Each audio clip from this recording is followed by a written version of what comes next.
It's okay, you can have water. Welcome to Tech Thursday, everyone. I'm Nicole. And I'm Cassie. And today's topic is a Cass topic, so I'll let her introduce it because... Sorry. That was awesome. I appreciate a good increment. I just got a text message and it was funny. So anyway, Cassie, so why don't you tell us about your awesome topic idea today? So I've been kind of encountering some interesting roadblocks in my everyday life, both in business and just personally with being pregnant. Running ain't quite what it used to be, and I have some potential. Anyway, we don't have to go into those, but I've been trying to work on, looking at the positive, which is a lot easier said than done sometimes. But this kind of led me to the topic of crushing limiting beliefs in business. But there might be some personal applications in there. Well, because taking care of yourself also means. Yes. Because it's like you can't look at the two in isolation. You have to look at your life as a more holistic thing. And if you do run a business, you have to take care of yourself because it means it helps you take care of other people. I actually just added an article in Edgar for Anchor Space, but it was all about that idea of why you need to put yourself first for your business's sake. Yeah. No, I don't think it's a bad idea. And also, and when you're a mom, you have to take care of yourself so that you can take care of your kid better. That's what they always say. So if it works for moms, it also works in business, as it turns out. Hashtag mompreneur. So Cassie, when you're, what are some of the ways that you go past limiting beliefs? Generally? Oh, yeah. I don't know. You have some... Oh, okay. So some good I came up with points. some scenarios of... Some of them are limiting beliefs and some of them are just kind of general roadblocks that you hit. For instance, your power or your Wi-Fi goes out and you're a freelancer. Or even if you're in an office and there's a storm, the power goes out. Flashlights, Yeah. Yeah. But if there's no internet connection and you're always kind of on the internet for your job, guess what? There's stuff you can do. So actually, at my former job at the law firm, I used to have to stay even if the power was out for a certain amount of time. Yeah, the phone lines still work, and that was my job. So everyone else could kind of go mill about, but I had to be there to answer the phone just in case. You can also, interestingly, get faxes sometimes, which is freaky. I did not know that the first time the power went out. But we all have these physical things around us, and I know I do this from working at home, but you have this tunnel vision of getting the thing you need to get done. But if you look back, you're oh, there's this pile of paper on my desk I need to file.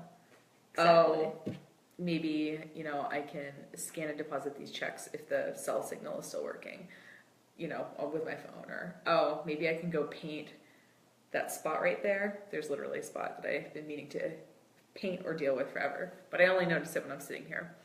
But sometimes when you put your head up and look around, I think that's a good...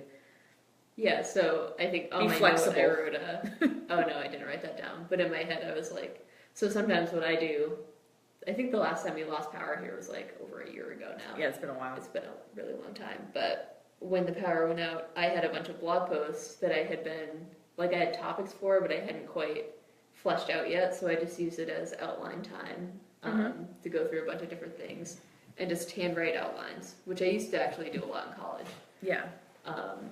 But it can also just be distraction-free brainstorming or business development time. It's true, yeah. Which, if you're doing stuff every day, kind of like Nicole was saying, nose to the grindstone, you're probably not looking up or necessarily big picture thinking all the time. You're just kind of going from task to task. Yeah. So this could be a divine intervention, business development time. Yeah, hey, there's nothing wrong with the universe coming and kicking you and saying, okay, I want you to stop doing this now. Yeah. By cutting out your internet or making you leave your phone at home. That's another one too. Actually, I forgot my phone charger in Millbridge this week, so I've had this morning and last night I had a dead phone. It's actually kind of nice. Yeah. So, there's nothing wrong with having there's always things to do, and if it makes you feel better, just make a list of them as you notice them. I'm going to put that little spot over there on my list of things to do. And just record it, and then that way when you're, we used to do this when we were kids for rainy day stuff. We always had ideas for what to do when it the weather wasn't great outside. We'd make Play-Doh or we'd, I don't know, work on. You know, we always had like a few activities like ready to go. And when you're a teacher too, they say like to always have a couple of activities ready in case the kids get done early. Yeah. Because sometimes, you know, so it's always good to like, so do that for yourself, you know, have a couple of things that you could work on. We all have them, but if it helps you to formalize, like make a list or make a pile on your desk of things that you're going to do when, you know, the power goes out, when the internet stops working, when your phone is left at home. We actually learned as kids not to ever say that we were bored or complain to my mom about being bored, because she would always direct us to something that needed to be cleaned or organized, or like, oh, you know that corner cupboard that your father's always messing up? Yeah. You're pretty small, you can probably organize Help me empty all of this stuff out and clean it, and and make sure all the Tupperware things match, which they never do because he always left something at work. So anyway, okay, never ever admit that you're bored. Limiting beliefs, go ahead and steer it in another direction. If something is limiting you, kind of take it as a temporary detour. But another tactic could be to push through, depending on the thing. So, like, Kassie has a good example here of like where you would push through. Yeah. No. Oh, 2 or 3. Sorry.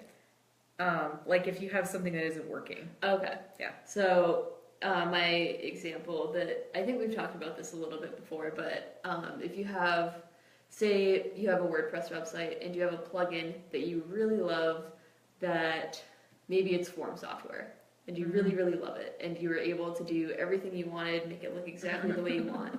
But then one day you're updating your WordPress site, and suddenly it's no longer compatible, and it doesn't look good, and it's just not working. The emails aren't going through, the forms are not getting submitted, people are filling them out, and it's just like, gone. So, gosh, Kassie, it seems like this might have happened to you before. It hasn't. I'm just like very, my brain is just firing on a lot of cylinders right now. Right. So, tough luck, right? I mean, yes, you could revert back to the old version of WordPress and just to keep this plugin, but you could also grit your teeth and say, okay, this isn't working anymore. It's not doing what I needed to do. There are so many other form plugins out there that you can research and look up, and it's not going to be exactly the same. You're going to have to do some work and, you know, make that list of like nice to have versus must have to find what's going to work for you and what's compatible, and replace it. Ultimately, because you don't want to have an outdated version of WordPress for like years and years. Yeah, so there's certain things that, like, you know, avoiding makes sense in some cases, and in other cases you just have to say, okay, we need to do something new. And just try something else. I think a lot of people feel like they need to, before they make the move, find a perfect solution. But like sometimes you just need to try another one. And I know with us, in particular when we're changing software, I research and stuff, and I try to make the best decision possible. But in reality, we might try it out and find that it's not going to work for us. So like, don't be too precious about picking something and going forward. It's funny because I'm teaching this class at the YW that's meeting weekly for 8 weeks. We're on week 6 now, and we're on the part of like sort of achieving goals. And so I'm preparing a thing about the things that limit us from achieving goals. I was actually working on that this morning, just now before we started. And one of the things that they say is, you know, you have to look at, you know, are you limited with resources, or are you like what, sometimes you have to just find a different way of doing it. You know, yes, you can have your heart set on that really awesome logo designer person that charges a minimum of $5,000, but like sometimes you have to just say, you know what? I'm gonna put a little thumb in that, and I'm gonna get a logo designed that can just carry us through for the first year or so, and then I'll have that really expensive person come in and redo it. You know, not saying no, but saying no for now, and picking something else, and just trying it, because you know, there's these people, you know, there's ready, fire, aim people, which is this guy right here. But then there's just the ready, aim people. You know, so they're the people who's gonna, well, and it's fine. It's always good to have both people in it. It's good to have both types in a company, because if you're just ready, fire, aim all the time, you're gonna make some kind of crappy decisions. But the ready, aim person's gonna slow you down, and the ready, fire, aim person is gonna make the aim person finally take the step. You know, it's funny. So I was both. just watching 21 Jump Street and like the new comedy version with Jonah Hill and Channing Tatum. Yeah. And Jonah Hill's character is like ready, aim, which is when you're a cop, not a good thing. Yeah. So he's always like, one time he was holding the gun and Channing Tatum just pulled the trigger for him. So it's like a very good example of that in action, sort of. And then Jonah Hill got mad and he was like, I knew you weren't going to pull the trigger. So sometimes you really just have to shoot. Yeah. And, you know, and it's just a matter of, yes, this form software does 80% of what you want to do, but you pick it and you move forward. So, but the other limiting thing can be, we're in both these examples of going around and then picking something else. We've talked about sort of external things. Oh, yeah. External factors helping. So these are like two different things. Yeah. Kind of. Yeah. But there's also internal things that hold us back, that have nothing, that our internet works fine, that we have more than enough things to work with, but that there's something inside of ourselves that's limiting us. Yes.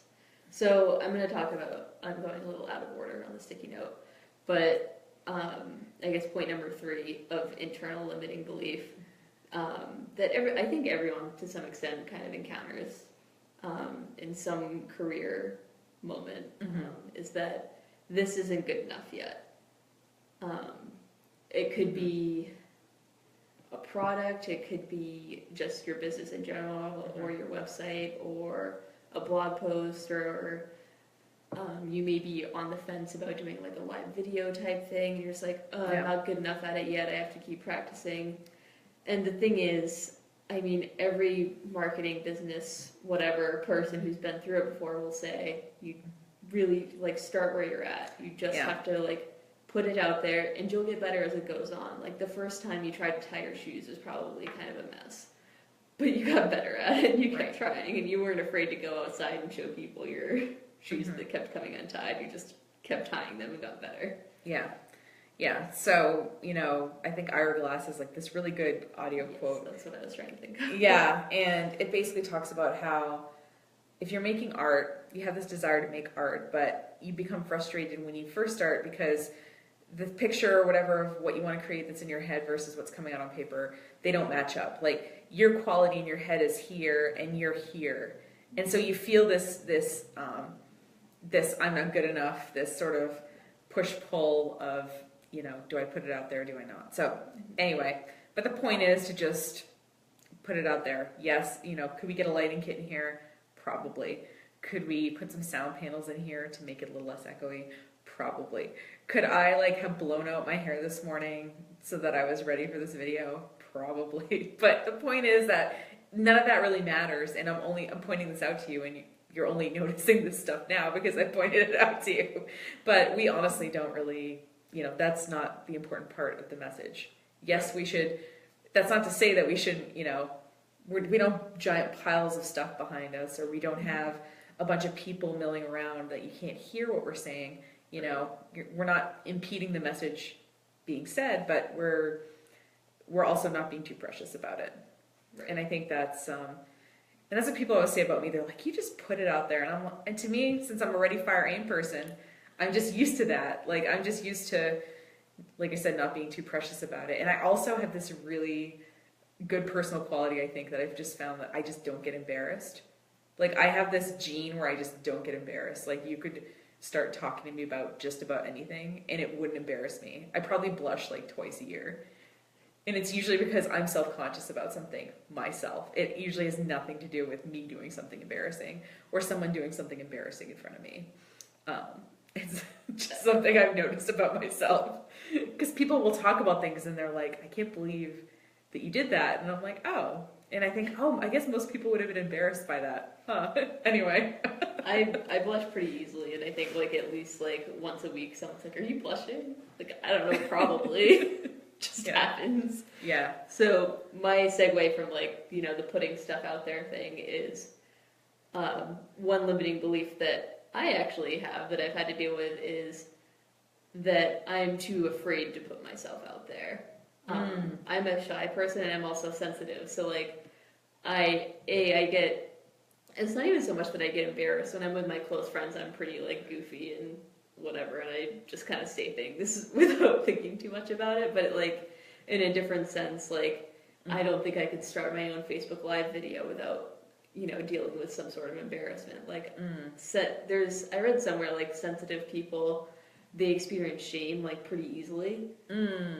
Yeah. So like there are certain times when I'm ashamed of certain things that maybe I shouldn't even really be ashamed of. And that's just the limiting belief that I have to kind of deal with. Like when I think of business development, like, do you want to go to this networking thing? Or I get an invitation to do something and I'm like, I'm way too shy. That sounds super painful. And I've actually talked about this on a Tech Thursday before.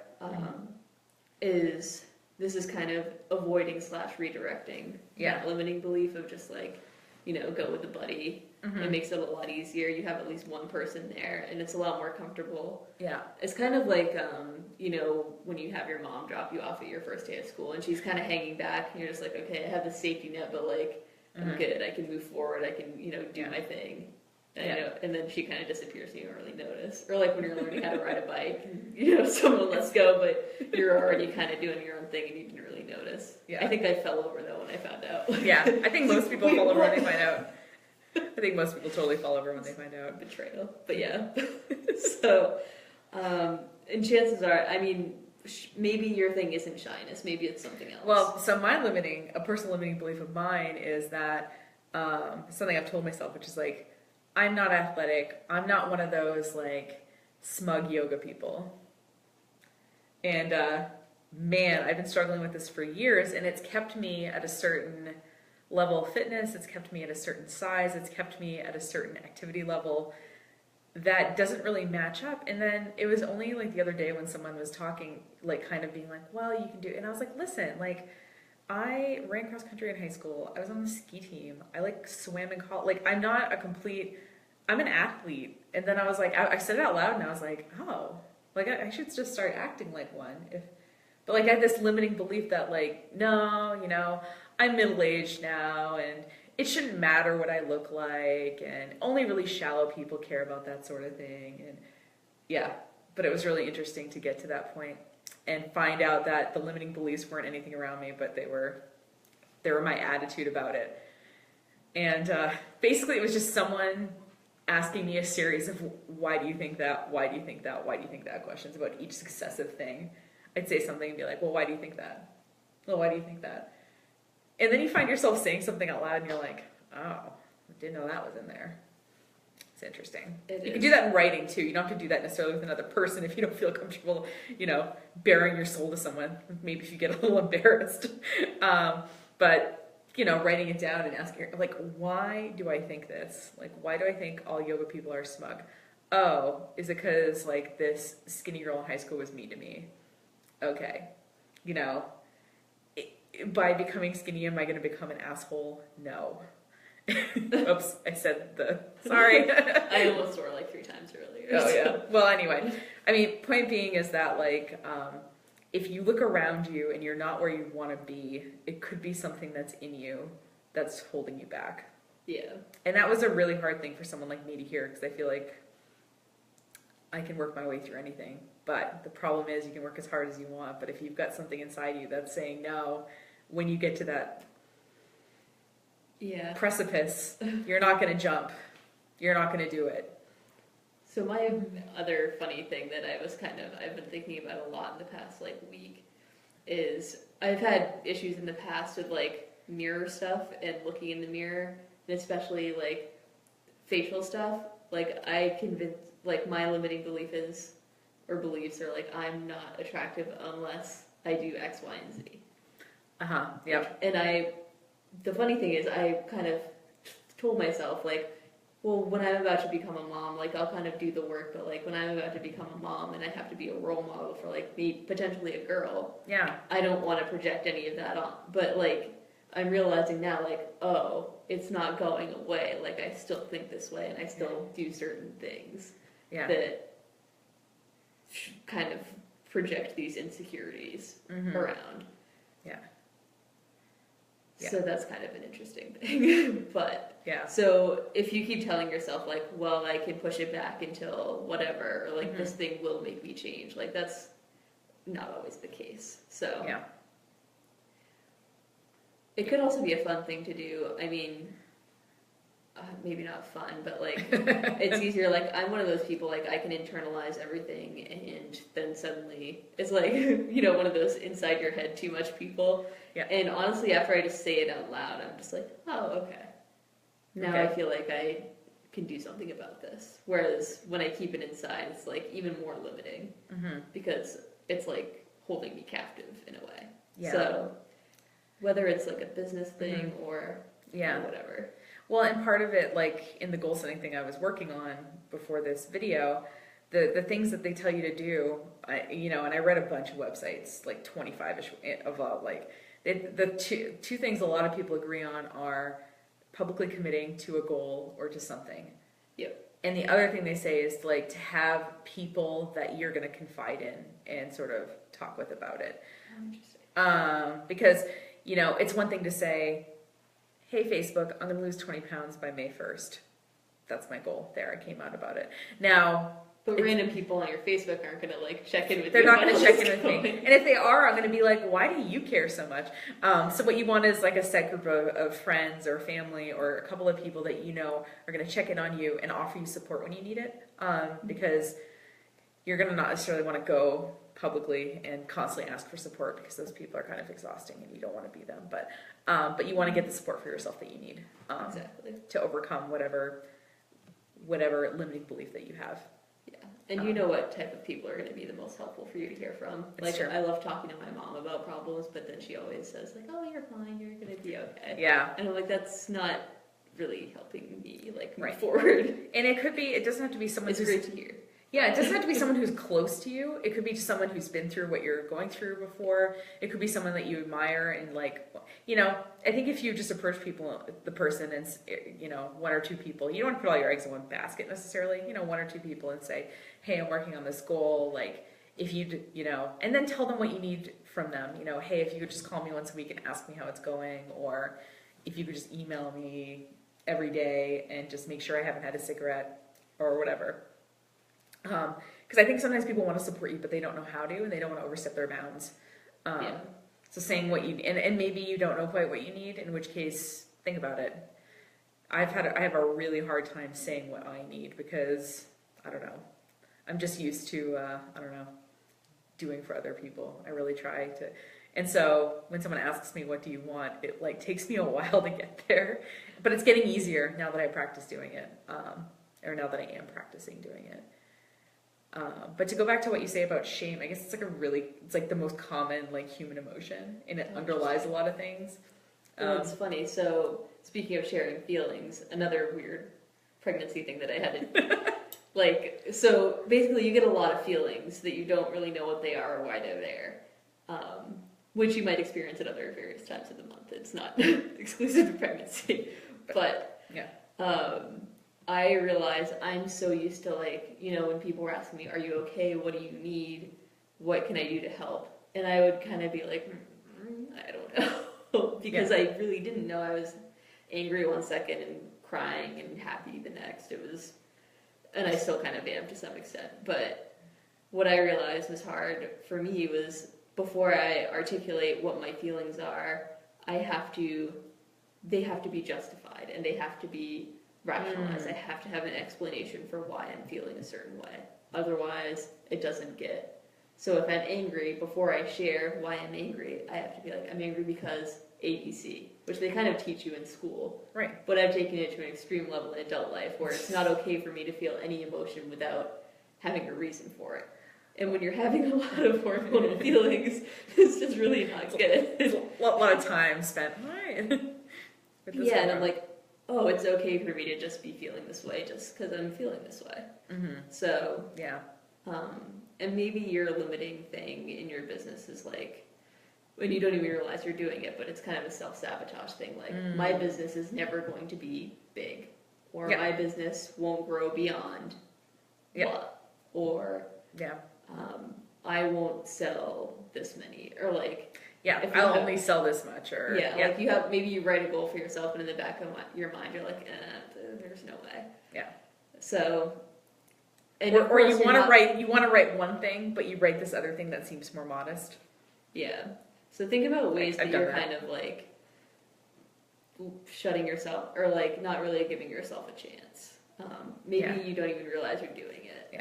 And it could help to talk to another business person who's maybe even slightly more experienced, who started kind of at the same point that you're at, and they can point out like, well, why this? Right. I've also been watching a lot of Shark Tank, and it's like really horrifying for me as a person, because I couldn't imagine, like, I would just freeze. But it's nice to have like maybe a gentler version of, a one-on-one, like, well, why is this your number? Like, don't you think you could be doing something a little more?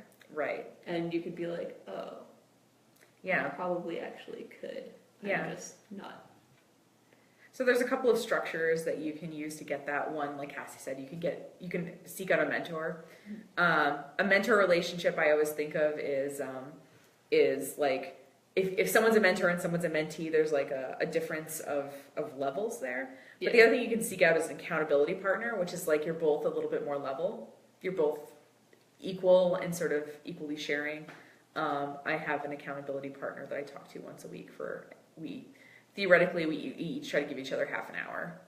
But if we wanted to, we could, do 15 minutes to let the one person talk and like kind of ask them questions or whatever, and then you switch to the other person.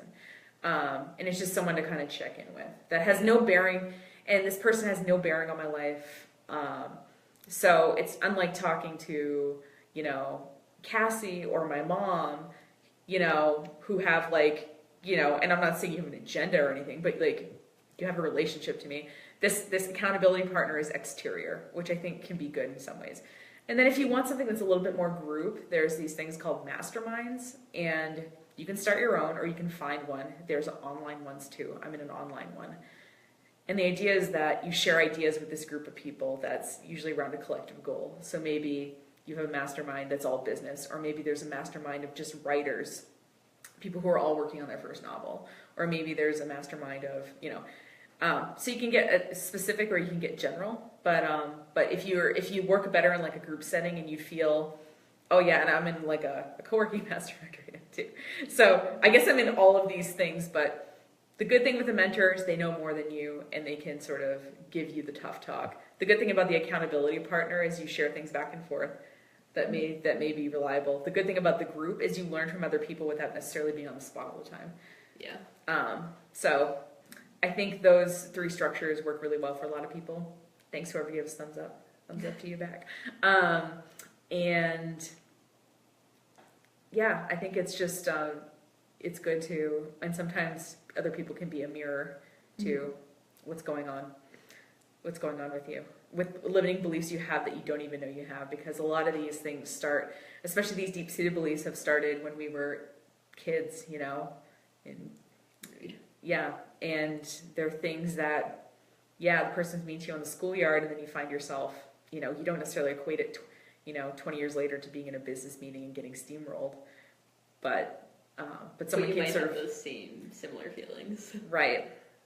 So there's a woman who's like into this goal setting thing, and her name is Danielle Laporte, and her thing is called the Desire Map, which is very like divine feminine. But her whole thing is, rather than you thinking of something you want to do and working toward it, you think about how you want to feel, and then you go backward from there. So you pick a word that you want to feel like, and she has a list on her website of words that you can sort of pick from. And so you pick the like thing and you're like, yes, I really want to feel like this. And then the idea with the book is it helps you kind of work backward from there, of saying, okay, I want to feel more empowered. Rather than I want to make $10,000 a month, you say, okay, I want to feel more empowered. What would make me feel more empowered? And then you kind of go backward. And if you're not so much of a linear thinker, it works pretty well. and it also, like, if you have a few goals you're trying to pick between, if you think of how you want to feel, it'll help you pick between the things that you're trying to decide between. When you said design map, I was like, oh, this sounds like desire map. It's very, yeah, anyway. But so she's got some stuff on her website if you want to check it out, but she doesn't give much away, just to warn you. So you probably have to buy the book to get really down into it. But the point is that, you know, we have things that limit us from exterior and interior, and it's important if you're either butting up against a goal and not making progress, or if you're feeling, negatively or about a certain thing, it's important to look and be like, okay, is this internal or external? And to sort of, go around or through if it's external, and then if it's in you, you got to dig. And there's no shortcut to it. I wish there was. And that's why when Kassie said that this is going to be fun, it sort of is once you do it, Yeah. Once you get past it, you feel better. You do. And remember, I guess the most important thing is kind of the title. Where there's a will, there's a way. Yeah. So you really can do it. It's just finding what the limits are. Yeah. And getting around them. Yeah. Or over them. Yeah. Or under. Yeah, and I'll say what one of my lawyers said about a divorce, which is he said divorce is like mouths, it's like oral surgery. You never want to do it, but once it's done, you'll feel so much better. So true. So think about that as yeah. So two pieces of wisdom, one from my lawyer and one from Cass. Anything else? Yeah, the Mean Girls thing, they've like made it into a meme, but it's like Lindsay Lohan at the end when she's at the math meet, and she's like, the limit does not exist. The limit does not exist. I know that was a good note to end on. So. Absolutely, the limit does not exist. Yeah, there's a will, there's a way. So thanks for watching. If you have a topic for us, whether it's about business in general or about technology, feel free to leave a comment on this video. Or you can contact us through our website, breakingeveninc.com. And maybe just for fun, I'll throw up the link to Danielle Laporte's website and to the things that things that stop people from hitting their goals, just so that people can see that, because I made it anyway, so you might as well look at it. I'll try to find my other Tech Thursday video about being shy and workarounds. Cool. Because even if, like, it might trigger something, like if shyness isn't your thing, like, you might have another thing and it could trigger, like, I think a lot of people appreciate that video, though, from what I can tell, so it'll be good to link to it. All right, thanks for watching, everyone. We'll see you next week. Bye!